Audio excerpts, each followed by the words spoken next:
Assalamualaikum warahmatullahi wabarakatuh.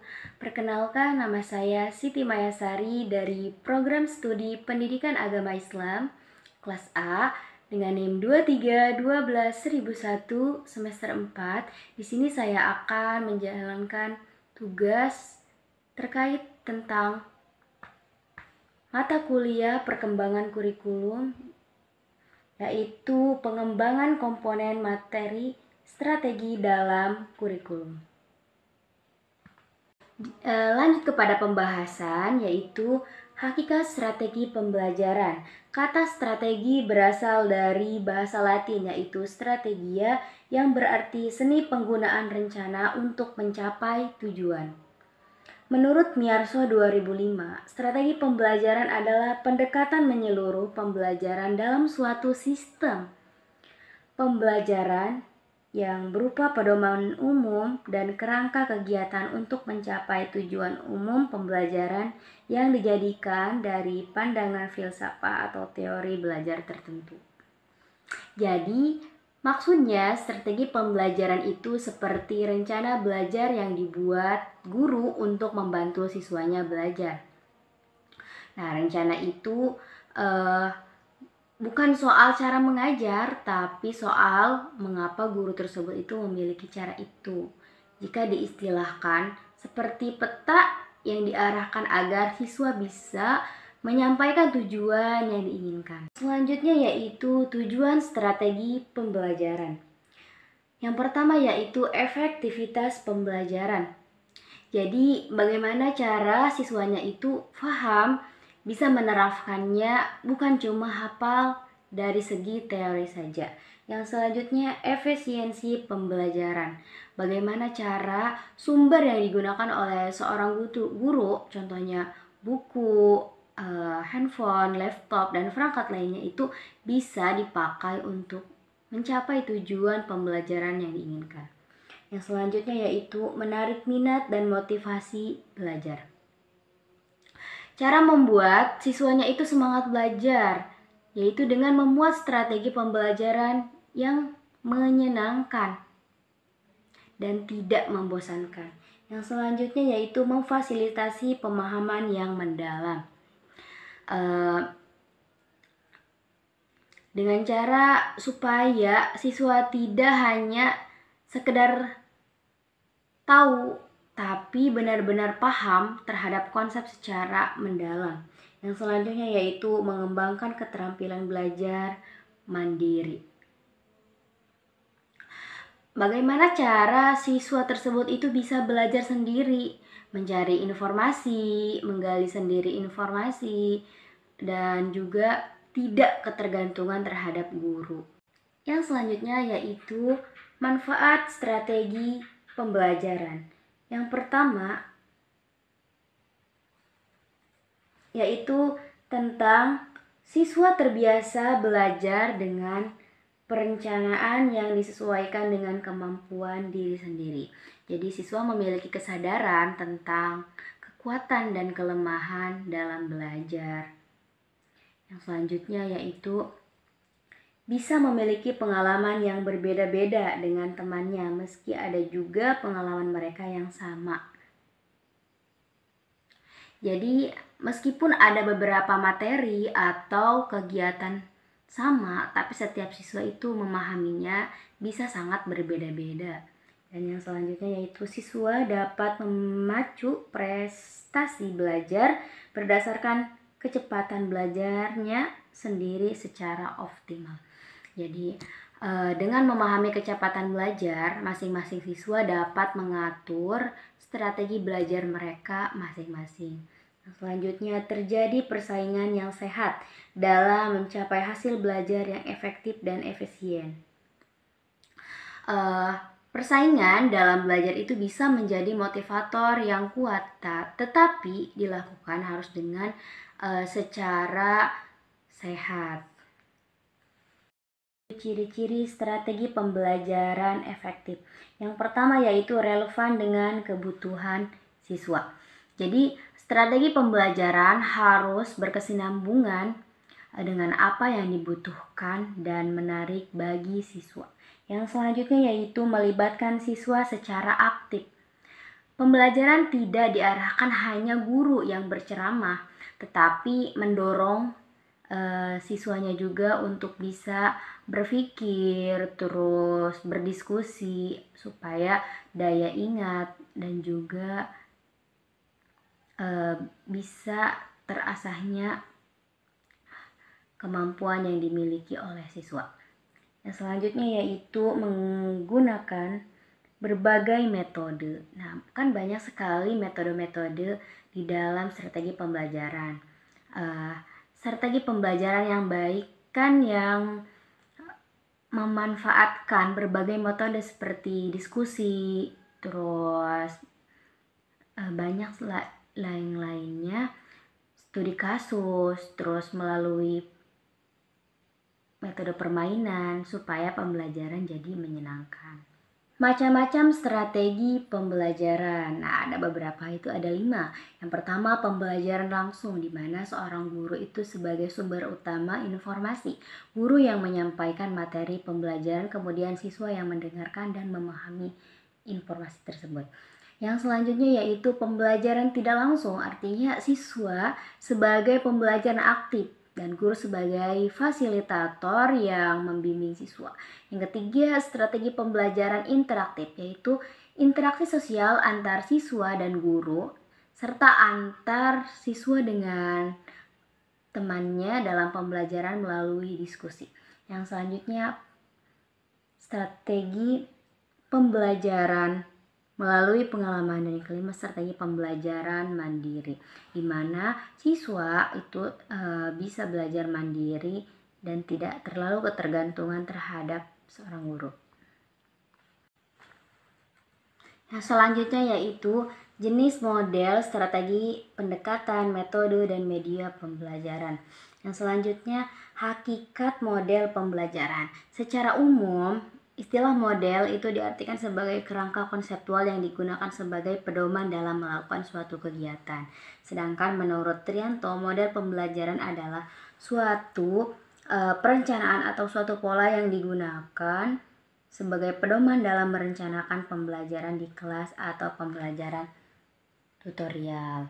Nah, jadi kerangka kerja yang digunakan guru atau pengajar untuk merancang dan melaksanakan pembelajaran agar tujuan pembelajaran tetap tercapai secara efektif dan efisien.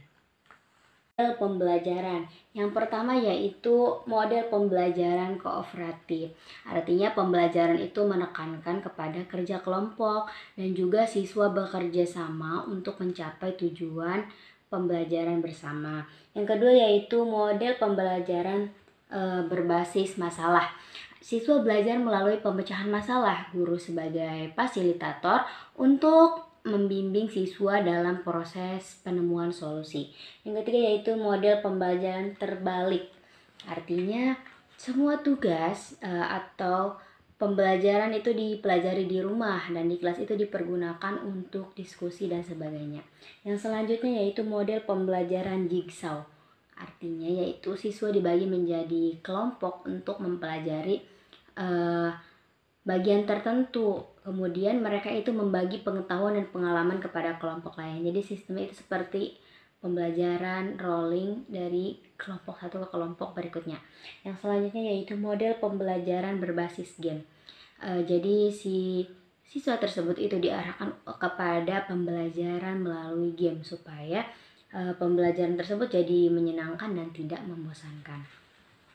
Nah, adapun langkah-langkah memilih model pembelajaran. Yang pertama yaitu tentukan tujuan pembelajaran. Tentukan dulu tujuan pembelajarannya itu seperti apa. Terus kita harus memahami karakteristik siswa.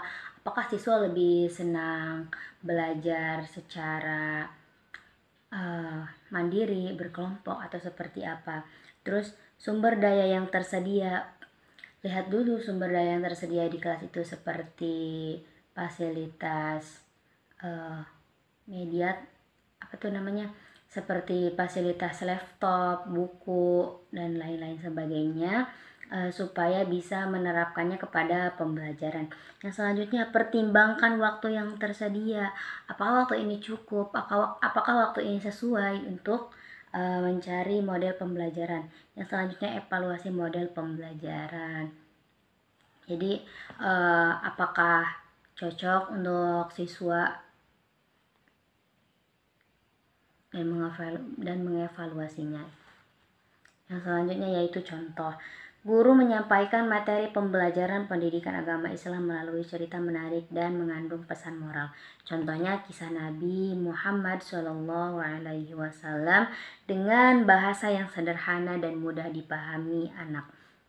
Jadi guru tersebut itu akan menceritakan kisah-kisah, contohnya kisah Nabi, diceritakannya dalam bahasa sederhana dan juga mudah dipahami supaya.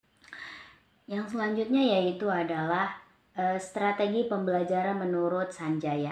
Strategi pembelajaran adalah perencanaan tindakan atau kegiatan termasuk penggunaan metode dan pemanfaatan berbagai sumber daya atau kekuatan dalam pembelajaran.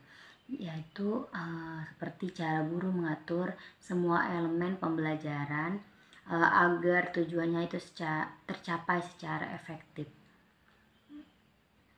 Yang selanjutnya macam-macam strategi pembelajaran. Tadi kan sudah dijelaskan bahwasannya ada 5 strategi pembelajaran. Yang pertama strategi pembelajaran langsung, strategi pembelajaran tidak langsung, strategi pembelajaran interaktif, strategi pembelajaran melalui pengalaman, dan strategi pembelajaran mandiri. Adapun langkah-langkah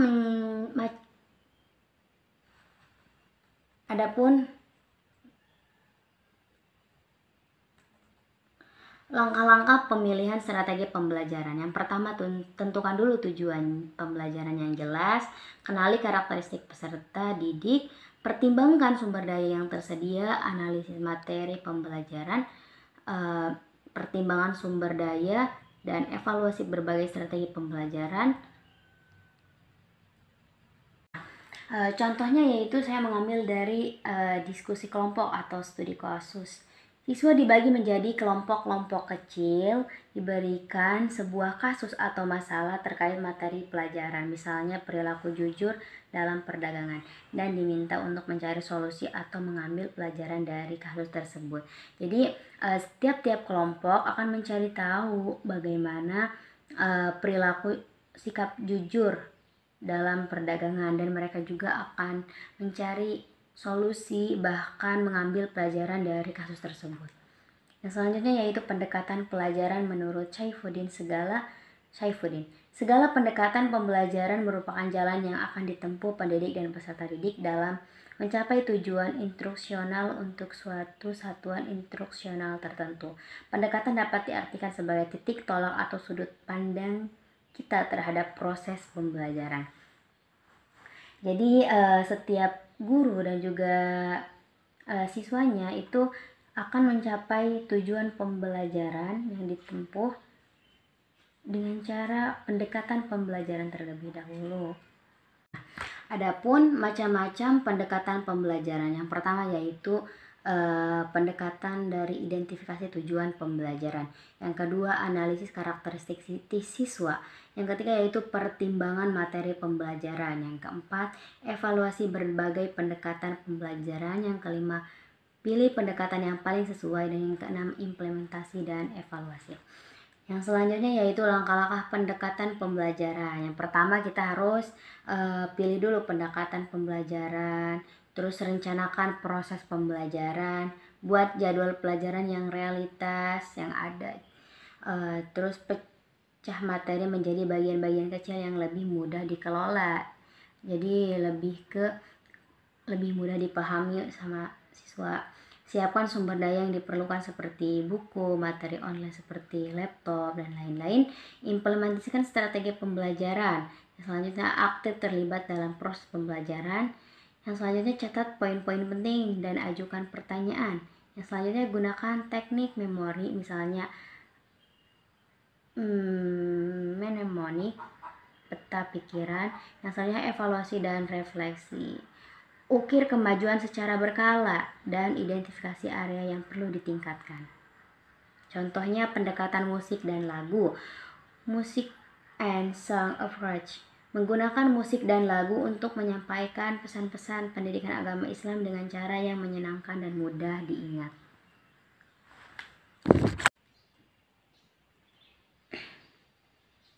Yang selanjutnya adalah metode pembelajaran. Metode secara harfiah berarti cara.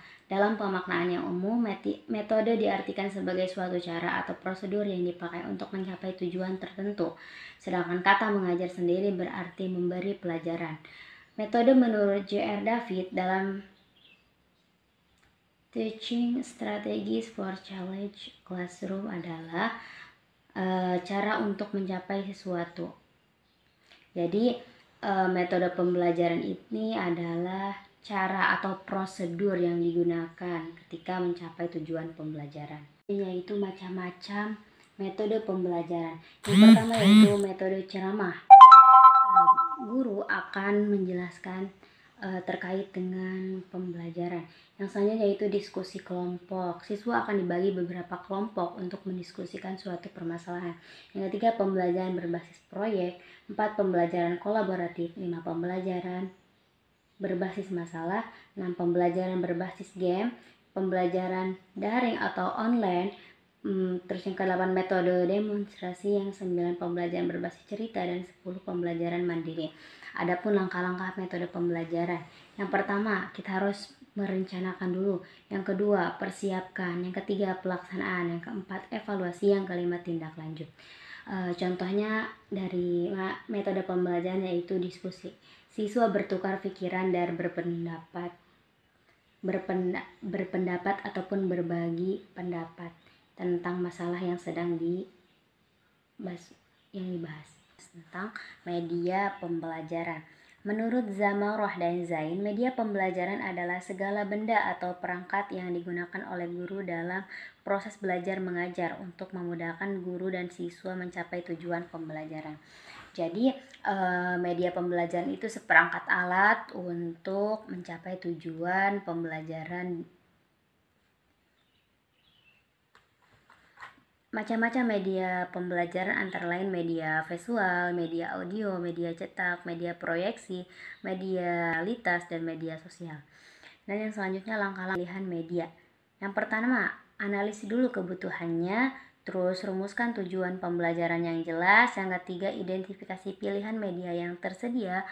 Yang keempat, evaluasi dan pilih media yang paling sesuai. Yang kelima, uji coba dan revisi jika perlu. Nah, contohnya, ketika seorang guru menggunakan media video animasi yang menarik untuk menceritakan kisah Nabi Muhammad SAW kepada siswa. Animasi membantu siswa memahami sejarah Islam dengan cara yang menyenangkan dan mudah diingat oleh siswanya. Adalah pembelajaran inquiry, yaitu mencari dan menemukan sendiri konsep-konsep agama Islam. Nah, mungkin itu saja yang dapat saya presentasikan dan saya jelaskan. Mohon maaf apabila ada kekurangan dan apabila ada kesalahan kata. Kebenaran hanya datang dari Allah dan kesalahannya datang dari diri saya sendiri. Wallahul muwaffiq ila aqwamit thoriq. Wassalamualaikum warahmatullahi wabarakatuh.